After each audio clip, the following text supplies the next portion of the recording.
है बाबुआ। हाँ चाचा। माँ सारडे रिकॉर्डिंग स्टूडियो दिल्ली में रिकॉर्डिंग करौले है का रे? हाँ चाचा वही जब भइला। हाँ हम कहतानी एक क्वालिटी देख के पता चलता है बाबू।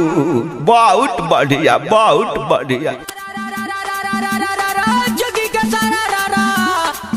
भाई वाह खिलाड़ी वाह भाई वाह खिलाड़ी वाह। होली में भौजी के खुलल दुकान, होली में भौजी के खुलल दुकान, चौके पर बैठी के बेचेली पान। बोल हाय रे हाँ। Recording studio Delhi. Presented by Mahir cinema.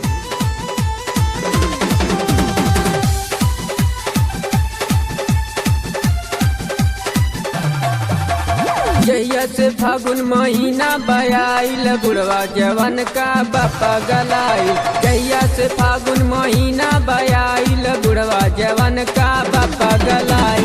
बापा गलाइल हो बापा गलाइल, बापा गलाइल हो बापा गलाइल। जहिया से फागुन महीना बयाइल बुढ़वा जवन का बापा गलाइल। Recording studio Delhi. Presented by Mahir cinema.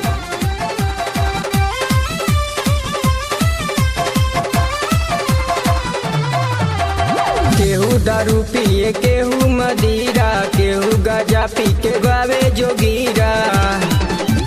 केहू दारू पिए केहू मदिरा, केहू गजा पी के गावे जोगीरा। घरे घरे हो मुर्गा बुझाइल, घरे घरे हो मुर्गा बुझाइल। जहिया से फागुन महीना बयाइल बुढ़वा जवन का बापा गलाई। जहिया से फागुन महीना बयाइल बुढ़वा जवन का बापा गलाई। जवन का बापा गलाई, जवन का बापा गलाई। Presented by Mahir cinema.